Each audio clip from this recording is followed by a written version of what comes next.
ఇవాళ అచ్చంపేటలోనే అక్కడ ప్రభుత్వం ఎన్నికల నోటిఫికేషన్ ఇచ్చే క్రమంలో ఉంటే అచ్చంపేటలోనే ఈ కార్యక్రమం పెట్టుకునే తందుకు ఒక ప్రత్యేకత ఉన్నది.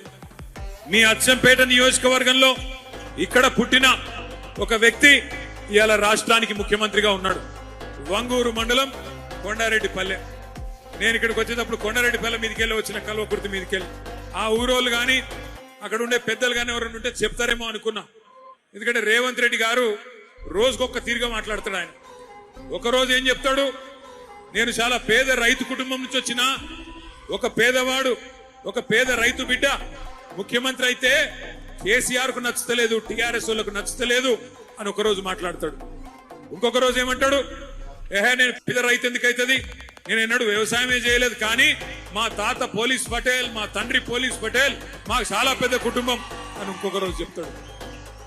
ఆయనను చూస్తే నాకు ఒకటే అనిపిస్తుంది, ఆయనలో ఒక అపరిచితుడు ఉన్నాడు లోపల. పొద్దున రాము, సాయంత్రం రేము, రెండు మనుషులు ఒకటే మనుషులో ఉన్నారు. పొద్దున ఒక తిరిగి మాట్లాడతాడు, సాయంత్రం ఒక తిరిగి మాట్లాడతాడు. శాసనసభలో అందరి ముంగట రాష్ట్రం అంతా చూస్తా ఉంటే ఇలా రాష్ట్రం పరువు తీస్తా ఉన్నాడు ఈ ముఖ్యమంత్రి రేవంత్ రెడ్డి. అందుకే ఆయన పుట్టిన గడ్డ అచ్చంపేట నుంచే మనం మొదలు పెట్టాలి మన చైత్ర యాత్ర అన్న ఉద్దేశంతో ఇక్కడ ఈ జనగర్జన సభ పెట్టుకున్నాం.